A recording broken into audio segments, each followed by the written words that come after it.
Hello guys, welcome to Vidyapat education. My name is Krishnanand Pandey और मैं आ गया हूँ एक नई वीडियो लेकर के जिसमें मैं आपसे डिस्कस करूँगा इंडिफरेंस कर्व। इस वीडियो से रिलेटेड मैंने पहली वीडियो आप लोगों को बना के पढ़ाया था, उसमें मैंने आपसे यूटिलिटी के बारे में डिस्कस किया था। आज वाली इस वीडियो में हम डिस्कस करेंगे इंडिफरेंस कर्व के बारे में। बेसिकली जो पिछली वीडियो बनाई थी मैंने, उसमें मैंने आपको यूटिलिटी के बारे में डिस्क्राइब कर दिया था कि यूटिलिटी क्या होती है, किस तरीके से उसका मेजरमेंट किया जाता है और कितने तरीके से उसका मेजरमेंट किया जाता है। ठीक है, तो इस वाली वीडियो में हम इंडिफरेंस कर्व के बारे में पढ़ लेंगे। ठीक है, आई होप कि ये वीडियो आपको समझ में आए। अगर हल्की सी भी वीडियो आपको समझ में आती है, आपको लगता है कि ये मेरे लिए हेल्पफुल है, तो प्लीज़ कमेंट सेक्शन में जा करके मुझे बताया करो। ठीक है, मैं वेट करता हूँ कि आपके रिस्पॉन्स आएँ, उसी के अकॉर्डिंग मैं अपनी अगली वीडियो को बनाऊँ। और अगर उसमें कोई दिक्कत है तो मैं आपको समझाने मैं कोशिश करूँगा कि आपको और अच्छी तरीके से समझा सकूँ, या आपको वीडियो के इंटरफेस में कोई प्रॉब्लम है तो मैं उसको सुधार सकूँ। ठीक है, तो आई होप गाइस कि वीडियो काफ़ी इन्फॉर्मेटिव होगी। अगर आप बीकॉम में हैं या ट्वेल्थ में हैं या आप किसी भी सब्जेक्ट में, सॉरी, किसी भी क्लास में हैं, तो अगर आपका इकोनॉमिक्स एज अ सब्जेक्ट और ये चैप्टर आपके बुक में है तो यह आप वीडियो आपके लिए काफ़ी हेल्पफुल रहेगी। ठीक है, तो आज वाली वीडियो में हम तटस्थता वक्र के बारे में पढ़ेंगे। चलिए वीडियो स्टार्ट करते हैं, देखते हैं। सो गाइस, सबसे पहले हम समझेंगे कि तटस्थता वक्र जो होता है वो होता क्या है, उसकी मीनिंग क्या है और डेफिनेशन क्या है। तो सिंपली अगर हम इसकी डेफिनेशन या मीनिंग के बारे में बात करें तो यहाँ पर मैंने आप लोगों को डेफिनेशन और मीनिंग दोनों ही दे रखी है। आप स्क्रीन पे दिख रहा होगा अगर आपको, तो यहाँ पर डेफिनेशन और मीनिंग दोनों के बारे में मैंने बताया है। और ये भी बताया है कि जो आपका जैसे बहुत सारे बच्चे ऐसे हैं जो हिंदी मीडियम में पढ़ते हैं, कुछ इंग्लिश मीडियम में पढ़ते हैं, तो उनको काफ़ी प्रॉब्लम होती है कि सर हिंदी में हो वीडियो या इंग्लिश में हो। बाइलिंगुअल वीडियो बनाने की कोशिश करता हूँ। ठीक है, सबसे पहले हम देख लेते हैं कि क्या कहता है। तो देखो यहाँ पे लिखा हुआ है एन इंडिफरेंस कर्व, यानी कि is a graph showing combination. यहाँ ध्यान रखना कि graph showing combination of two goods, यहाँ पर सिंपली यानी कि एक ऐसा ग्राफ है जो दो गुड्स के कॉम्बिनेशंस को शो करता है। ठीक है, कोई भी दो गुड्स के कॉम्बिनेशंस को वो शो करता है। दैट गिव्स यहाँ गिव्स होगा। ठीक है, the consumer equal satisfaction and utility, यानी कि तटस्थता वक्र दो वस्तुओं के ऐसे संयोजन को दर्शाने वाला एक ग्राफ है जो उपभोक्ता को समान संतुष्टि या उपयोगिता देता है। अब इसका मतलब क्या है सर? देखो, इसका सिंपली से मतलब ये है कि जो उपभोक्ता वक्र होता है यानी इंडिफरेंस कर्व होता है जो आप पढ़ने जा रहे हो, वो एक्चुअल में कोई भी दो गुड्स के कॉम्बिनेशंस के बीच में स्टडी करता है। मैंने यूटिलिटी के बारे में आपको पहले ही बताया था कि यूटिलिटी की दो अप्रोच है। एक अप्रोच मैंने आपको बताई थी कि एक होती है कार्डिनल अप्रोच और दूसरी होती है ऑर्डिनल अप्रोच। ठीक है, ऑर्डिनल अप्रोच, ऑर्डिनल अप्रोच। तो अब कार्डिनल और ऑर्डिनल अप्रोच के बीच में क्या डिफरेंस है? देखो, कार्डिनल अप्रोच ये कहता है कि यूटिलिटी को मेजर किया जा सकता है। ठीक है, ऑर्डिनल अप्रोच ये कहता है कि utility can not be measurable, यानी कि हम यूटिलिटी को मेजर नहीं कर सकते हैं। ठीक है, हम इसे ऑर्डर में लगा सकते हैं। ऑर्डिनल का मतलब ऑर्डर में लगा सकते हैं, यानी कि इसका हम सीक्वेंस लगा सकते हैं लेकिन इसको मेजर नहीं किया जा सकता। कार्डिनल ने यूटिलिटी को मेजर करने के लिए एक पैमाना दिया जिसको यूटिल के नाम से जाना जाता है, यूटिल के नाम से जाना जाता है। और ये जो यूटिल आपका जो पैरामीटर दिया गया था मेज़र करने के लिए, ये इस यूटिलिटी को मेज़र करने के लिए जो पैरामीटर है उसका नाम है यूटिल, UTIL। ठीक है, यूटिल। अब इस यूटिल को जब इन्होंने गिवन किया तो लोगों के दिमाग में एक क्वेश्चन आया कि चलो ठीक है, आप यूटिलिटी को मेज़र कर सकते हो। ठीक है, मान लेते हैं कि मैंने एक एप्पल खाया और क्या आप बता सकते हो कि उस एप्पल से मुझे कितनी यूटिलिटी मिली? तो कार्डिनल कहता था कि हाँ, इसको नंबरों में अगर आप व्यक्त कर सकते हैं तो आप कह सकते हैं कि हो सकता है कि आपको एक एप्पल खा के 4 यूटिलिटी मिली हो। बट अगर आप इस केस में देखो ना, तो आपको अजीब सा नहीं लगता कि एक एप्पल खाने से 4 यूटिलिटी मिली? तो ऐसे तो मैं रोने को भी और हंसने को भी, या किसी के प्रति अगर आपको प्यार है तो उस प्यार को भी आप डिनोट कर सकते हो। ठीक, ऐसे तो फिर ये ठीक नहीं लगता। तो ये काफ़ी ज़्यादा कंट्रोवर्सी वाला सब्जेक्ट बन गया, इसलिए फिर बाद में एक इकोनॉमिक्स्ट हैं जिनका नाम है JR हिक्स। क्या नाम है? JR Hicks. JR हिक्स आए, उन्होंने कहा कि नहीं देखो, यूटिलिटी को मेज़र नहीं किया जा सकता। हाँ, हम इसे क्रमवाचक दृष्टिकोण से देख सकते हैं। क्रमवाचक क्या कहता है? क्रमवाचक ये कहता है कि हम किन्हीं दो गुड्स को लेंगे। सपोज करें दो गुड्स का नाम है, एक का नाम वाई एक्स है और एक का नाम वाई है। ये दो गुड्स हमने ले ली। अब हम इन दोनों गुड्स के कुछ ऐसे कॉम्बिनेशंस बनाएंगे और उन कॉम्बिनेशंस में हम कह सकते हैं कि पहला कॉम्बिनेशन या तो उपभोक्ता चूज करेगा, दूसरा या तीसरा या चौथा, वो अपने हिसाब से वो कॉम्बिनेशंस को बना लेगा कंज्यूमर, और उसके बाद उनमें से कोई एक पिक कर लेगा। ठीक है, तो इस यूटिलिटी के कॉन्सेप्ट को समझने के लिए हम कार्डिनल अप्रोच के जगह पे अब ऑर्डिनल अप्रोच को समझने की कोशिश करेंगे, जो कि ज़्यादा रिविलेंट है। ठीक है, आज के टाइम पर अगर हम बात करें तो सबसे ज़्यादा यही मानी जाती है। ठीक है, तो यहाँ पर देखो कि जो दो वस्तु के संयोग होंगे उनसे मिलने वाली यूटिलिटी को ये आपको बताएगा। ठीक, आगे हम देखते हैं। तो आगे हमारी जो स्लाइड है उसमें हम देखते हैं कि हमने सबसे पहले ही, मैंने आपको पहले ही बता रखा था कि किसी भी इकोनॉमिक्स में किसी भी थ्योरी को पढ़ने से पहले आपको एजम्पशंस के बारे में जानना बहुत ज़रूरी है, क्योंकि जब तक आप एजम्पशंस के बारे में नहीं जानोगे तब तक आपने यूँ समझ लो कि आपने पूरे सिद्धांत को या यूँ कहे प्रिंसिपल को अधूरा छोड़ दिया है। क्योंकि एजम्पशंस क्या होती है ना, मैंने पहले ही बताया था कि इकोनॉमिक्स जो सब्जेक्ट है वो एक ऐसा सब्जेक्ट है जो एक आइडियल साइंस की तरीके से देखा जाता है। ये प्योर साइंस नहीं है। आइडियल साइंस क्या होता है और प्योर साइंस क्या होता है? देखो, आइडियल साइंस वो होता है जिसकी अपनी कुछ बाउंड्रीज होती हैं, उसके नियम और कानून उसी बाउंड्री के अंदर काम करते हैं। अगर आपने इस बैरियर के बाहर उस बाउंड्री उस एक्सपेरिमेंट को कंडक्ट किया है तो मे बी रिजल्ट उल्टा आ जाए। वहीं प्योर साइंस क्या होता है? प्योर साइंस ये कहता है कि उसके जो रूल्स रेगुलेशंस होते हैं वो यूनिवर्सल होते हैं। क्या होते हैं? यूनिवर्सल नेचर के होते हैं, वो कहीं पर भी लागू होते हैं। ठीक, जैसे ग्रेविटेशनल लॉ, अर्थ पे कहीं भी रहोगे तो लगभग ग्रेविटेशनल लॉ आपको देखने को मिलता है कि कोई भी गुड्स या कोई भी आर्टिकल अगर आप ऊपर से फेंकते हो तो वो नीचे ही गिरेगा। बट इकोनॉमिक्स में ऐसा नहीं होता। इकोनॉमिक्स में क्या होता है कि इकोनॉमिक्स कहता है कि हम अपनी पहले से बाउंड्री क्रिएट कर लेते हैं। यानी कि बाउंड्री मतलब हम अपनी एक बाउंड्री बना लेंगे और हम जो बात बोलेंगे वो इसी बाउंड्री के अंदर लागू होगी या एप्लीकेबल होगी। अगर आपने इस बाउंड्री को तोड़ने का या आप इस बाउंड्री से क्रॉस जाने की बात करोगे तो हो सकता है कि जो रूल्स रेगुलेशंस हम बना रहे हैं वो फॉलो ना हो। इसलिए एजम्पशंस पढ़ना बहुत ज़रूरी है। सबसे पहली एजम्पशंस है कि rationality of consumer. Rationality of consumer क्या है? यानी कि उपभोक्ता विवेकशील है। यहाँ पर इसका मतलब क्या है? अब ये चूंकि यहाँ पर मैंने आपको हेडिंग मेंशन की है, ठीक है, लेकिन इस हेडिंग के अंदर एटलीस्ट आपको 3 से 4 लाइन लिखना होता है अगर ये लॉन्ग क्वेश्चन आता है तो 3 से 4 लाइन जो लिखना है आपको, वो क्या लिखना है कि देखो उपभोक्ता विवेकशील है, इसको समझ लो इसका मतलब क्या है और इसमें क्या लिखना होता है। जब हम यूटिलिटी मेजरमेंट में आप इंडिफरेंस कर्व या आईसी कर्व की बात करते हो तो वो ये मान के चलता है कि जो कंज्यूमर है वो विवेकशील है, यानी कि उसको पता है कि उसका बेनिफिट कहाँ पर है। ऐसा नहीं है कि कंज्यूमर प्राइस को ज़्यादा वो दे रहा है, वैल्यू दे रहा है, वो सोच रहा है कि ज़्यादा प्राइस हाई है इसलिए गुड्स बहुत अच्छी होगी। आज के टाइम पर ऐसा देखने को मिलता है, बट इसमें हम मान के चलते हैं कि उपभोक्ता विवेकशील है, वो अपने पैसे को ऐसा खर्चा करना चाहता है जिससे उसको मैक्सिमम सेटिस्फैक्शन हो। क्या हो? मैक्सिमम सेटिस्फैक्शन हो। ठीक है, तो मैक्सिमम सेटिस्फैक्शन पाने के लिए वो अपने पैसे को खर्चा करता है। दूसरा है ऑर्डिनल यूटिलिटी। ऑर्डिनल यूटिलिटी क्या है? इसकी एजम्पशन देखो, ऑर्डिनल यूटिलिटी ये कहती है कि हम यूटिलिटी को ऑर्डर्स में रख सकते हैं। ऑर्डर्स में कैसे रख सकते हैं? या तो भाई कॉम्बिनेशन बना लिया, आप ऐसे समझ सकते हो कि जैसे सपोज करो आप ये कह सकते हो कि कॉम्बिनेशन ए, combination B, combination C, combination D, इस तरीके से हम कॉम्बिनेशन बना लेंगे और प्रेफरेंस दे सकते हैं कि 1 नंबर पे ये, 2 नंबर पे ये, 3 नंबर पे ये, 4 नंबर पे ये। ठीक है, तो ऑर्डिनल मतलब क्रमवाचक, हम उसको लाइन से क्रम में रख सकते हैं, जैसे कि आपको यहाँ पर एजम्पशंस मैंने लाइन से क्रम में दे रखी हैं। ठीक है, उसके बाद आता है तीसरे नंबर पे आता है diminishing marginal rate of substitution. ये क्या है? इस पूरे जो आपका प्रिंसिपल है या यूं कहें सिद्धांत है, इस सिद्धांत को पढ़ते टाइम आपको एक बात का ध्यान रखना है कि इसमें ये वाला लॉ जरूर लागू होगा। या आपको एक बात और पता होगी, आपको एक diminishing marginal rate of substitution यहाँ लिखा हुआ है, आपने एक पढ़ा होगा diminishing marginal rate of utility या डिमिनिशिंग मार्जिनल यूटिलिटी। वहाँ वाला जो कॉन्सेप्ट है वो यहाँ पर भी लागू होगा।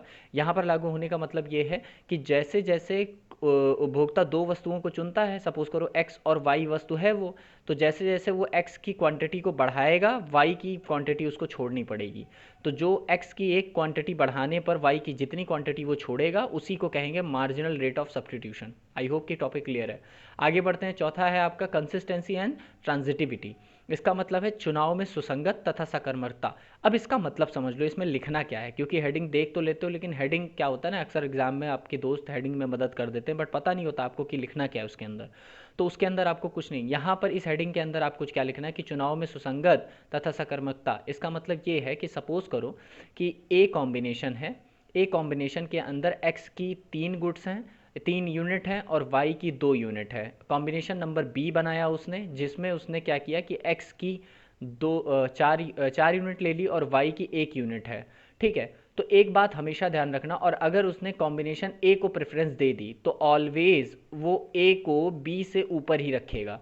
इसका मतलब कि जो भी कॉम्बिनेशंस आप बनाएगा, यानी कंज्यूमर जो भी कॉम्बिनेशंस बनाएगा, उनमें से जिस कॉम्बिनेशन को वो ऊपर रखेगा वो हमेशा कॉम्बिनेशन सुपीरियर ही होगा। जैसे सपोज करो, मान लेते हैं कि कॉम्बिनेशन ए है, बी है, सी है और डी है। अब यहाँ पर सपोज करो कि उसने कह दिया कि मेरे लिए कॉम्बिनेशन डी सबसे प्रेफरेबल है, या मैं इसको प्रेफरेंस देता हूँ। तो सब हमेशा याद रखना कि डी सबसे बड़ा होगा, फिर चाहे इसके बाद आप चाहे जिस लाइन में इसको लिख सकते हो कि बी है फिर सी है। ठीक है, और अगर उसने कह दिया कि डी के बाद नहीं, मैं डी के बाद बी को दूंगा, तो आप ऐसे लिखोगे कि डी सबसे ऊपर, फिर बी, फिर वो कहता है कि मुझे सी अच्छा लग रहा है, फिर ए, तो ऐसे रहेगा। अब आप कहोगे कि मान लेते हैं कि अगर उसके पास ये चारों हैं तो वो इनमें से कौन सा चुनेगा, तो आप कहोगे कि सर वो ऑलवेज डी को चुनेगा। अगर डी नहीं है तो वो क्या बी को चुनेगा। अगर बी भी नहीं है तो एक सी को चुनेगा और उसके बाद ए को चुनेगा। इसका मतलब चुनाव में सुसंगत, मतलब जिस जिस मतलब पेयर से, जिस लाइन से, जिस क्रॉनिकल वे में उस चीज़ को वो एक्सेप्ट कर रहा है, वो उसी क्रॉनिकल वे में उस चीज़ को एक्सेप्ट करेगा, उसमें कोई डिफरेंस नहीं आने देगा। ठीक है, ये टॉपिक क्लियर हो गया। अगला है पॉजिटिव यूटिलिटी। देखो ये वाला जो आपको हेडिंग दे रखा है ना मैंने, पॉजिटिव यूटिलिटी, ये थोड़ा सा कॉन्फ्लिक्ट है इस पे। ठीक है, इस पे थोड़ा सा कॉन्फ्लिक्ट है। अब इस पे कॉन्फ्लिक्ट क्या है वो मैं बता देता हूँ। ये जो आपकी थेरी है ये मान के चलती है कि जो यूटिलिटी है वो ऑलवेज पॉजिटिव होगी। मतलब कोई भी चीज़ आप कंज्यूम करोगे तो कभी भी आपको ऐसा नहीं लगेगा कि मेरा पैसा बर्बाद हो गया, जबकि ऐसा होता नहीं है। हम बहुत सी बार ऐसी कोशिश करते हैं कि हम कुछ खरीदते हैं, परचेज करते हैं, खाने के बाद पता चलता है यार उसका टेस्ट इतना अच्छा नहीं था, पैसा बर्बाद हो गया। लेकिन ये कहता है कि हमेशा पॉजिटिव रहेगी, और इस बात पे थोड़ा सा कॉन्फ्लिक्ट है, कुछ लोग ऐसा नहीं मानते हैं। और अगर मैं इस चीज़ को कंसीडर भी कर लूँ तो जो यूटिलिटी कर्व बनेगा वो हमेशा ऐसे सर्कल में बन जाएगा, गोल सा बन जाएगा। इसलिए ध्यान रखना इस चीज़ को कि ये थोड़ा सा कॉन्फ्लिक्ट वाला मामला है। लेकिन इसको लिखना इसलिए होता है क्योंकि ये कंसीडर करके चलता है कि यूटिलिटी ऑलवेज पॉजिटिव होगी। ठीक है, नेगेटिव नहीं होगी। तो यूटिलिटी धनात्मक होगी, या इसको ऐसे भी कह सकते हैं कि यूटिलिटी पॉजिटिव का मतलब क्या है। यूटिलिटी पॉजिटिव का मतलब ये है, या यहाँ पर धनात्मक उपयोगिता का मतलब ये भी हो सकता है कि जितनी ज़्यादा कंजम्पशन करेगा वो, उतनी ज़्यादा यूटिलिटी उसको मिलेगी। तो ऐसा तो हो नहीं सकता भाई, ऐसा तो नहीं है। हो सकता है कि मैं एक रोटी खाऊं तो मुझे सबसे ज़्यादा यूटिलिटी मिली, लेकिन जब मैं बात करता हूँ, मैं यही कहता हूँ कि वो डिमिनिशिंग मार्जिनल यूटिलिटी अप्लाई होता है। तो अगर मैं 4 रोटियाँ खाऊंगा तो चौथी रोटी से मिलने वाली यूटिलिटी मुझे कम होगी, जितनी मुझे पहले से मिली थी उतनी अब चौथी से नहीं मिल सकती है। ठीक है, तो इस बात का ध्यान रखना। आई होप कि ये भी टॉपिक आपका क्लियर हो गया है। ठीक है, अब हम बात करते हैं, नेक्स्ट स्लाइड पे पढ़ते हैं। यहाँ पर मैंने आपको इंडिफरेंस टेबल बना के दिखाया है। ठीक है, ये उसी प्रॉपर वे में मैंने बनाया है जिस प्रॉपर वे में आपको किसी भी इकोनॉमिक्स में आने वाले किसी भी प्रिंसिपल्स को लिखना होता है। सबसे पहले आप उसकी डेफिनेशंस देते हो, फिर मीनिंग समझाते हो, डेफिनेशन देते हो, उसके बाद आप क्या करते हो कि उसके बारे में एजम्पशंस देते हो, फिर उसकी टेबल बनाते हो। तो टेबल 3rd नंबर पे आता है टेबल। अब टेबल में हम देख लेते हैं, यहाँ पर मैंने आपको कॉम्बिनेशंस गिवन कर रखे हैं। आप यहाँ पर देख लो, कॉम्बिनेशन ए, combination B, combination C, combination D, combination ई। यहाँ पर कुछ कॉम्बिनेशंस गिवन है, और ये है आपकी x वस्तु की मात्रा, और ये लिखा हुआ है QX। QX का मतलब क्वांटिटी ऑफ x। ठीक है, मान लेते हैं कि वो पहला पेयर जो कहता है, ए पेयर क्या कह रहा है, ए पेयर कह रहा है कि x वस्तु की 1 यूनिट और y वस्तु की 20 यूनिट वो परचेज करता है। ठीक है, सेकंड कॉम्बिनेशन वो बना रहा है कि इसकी यूनिट बढ़ाता जाएगा। याद रखना, इसकी यूनिट प्लस करता जाएगा, एक एक यूनिट इसकी बढ़ा रहा है। देखो, एक के बाद 2 हो गया, 2 के बाद 3 हो गया, 3 के बाद 4 हो गया, 4 के बाद 5 हो गया।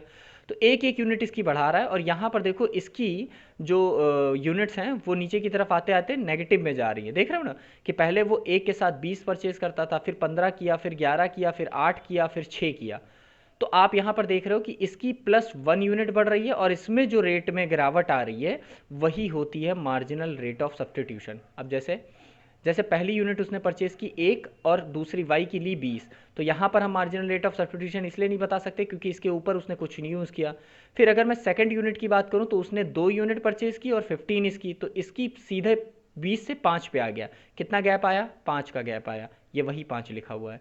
ठीक है, ऐसे ऐसे ये मार्जिनल रेट ऑफ सब्स्टिट्यूशन आपने निकाल लिया, और आप देख रहे हो कि जैसे जैसे x की यूनिट्स बढ़ती जा रही हैं वैसे वैसे मार्जिनल रेट ऑफ सब्स्टिट्यूशन घटता जा रहा है। मतलब अब अगर मैं कहूँ कि उसको छठी यूनिट इसको यूज़ करना होगा, तो यहाँ पर आप देखो सिर्फ 2 यूनिट उसको छोड़ने को तैयार हुआ है। हो सकता है कि अगली वाली में वो छोड़ने को तैयार ही ना हो, हो सकता है वो ये कहे कि भाई मुझे अब इसकी एक यूनिट अगर मैं बढ़ाऊंगा भी तो मैं वाई की अब नहीं छोड़ना चाहता, क्योंकि जैसे जैसे वाई की यूनिट्स कम होती जाएंगी वैसे वैसे इसकी यूटिलिटी बढ़ती जाएगी, और जैसे जैसे इसकी यूटिलिटी बढ़ेगी वैसे वैसे इसकी जो मार्जिनल रेट ऑफ सब्स्टिट्यूशन है वो घटती जाएगी, मतलब उसकी कम होती जाएगी। अब अगर अगर आप उससे कहोगे ना कि एक यूनिट और ले लो, आप कितनी छोड़ोगे, तो वो कहेगा भाई देखो अब मैं एक भी नहीं छोड़ सकता, या हो सकता है वो केवल 5 कर दे, इससे ज़्यादा ना छोड़े। फिर उसको 7वीं यूनिट ऑफर करो कि भाई अब एक बात बताओ कि तुम्हें एक्स की मैं 7वीं यूनिट दे रहा हूँ, आप छोड़ोगे? कहेगा नहीं भाई मैं इसकी अब इससे ज़्यादा छोड़ ही नहीं सकता।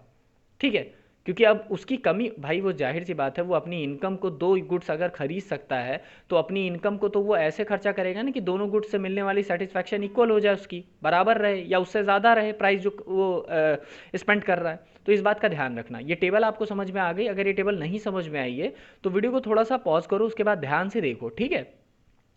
अब इसके बारे में यहाँ पर आपको जितने भी कॉम्बिनेशंस मैंने गिवन किए हैं इस कॉम्बिनेशंस को अच्छे से देख लेना। अब बात करते हैं कि अगर हमें इंडिफरेंस कर्व बनाना पड़ा तो कैसे बनेगा। नेक्स्ट स्लाइड में मैं उसी बारे में आपको डिस्कस करूंगा। अब मुझे अब इंडिफरेंस कर्व बनाना है, तो इंडिफरेंस कर्व बनेगा कैसे देखते हैं। सबसे पहले तो आप क्या करते हो, आप सबसे पहले आप जो इंडिफरेंस कर्व होता है उसमें आप सबसे पहले क्या करते हो, सबसे पहले आप दो एक्सेस को लेते हो। क्या लेते हो? एक्सेस को लेते हो। एक्सेस कैसे लोगे भाई? आप दो एक्सेस लोगे, ठीक है। ये आपके एक्सेस हैं। अब ये एक्सेस कैसे हैं देखो ध्यान से।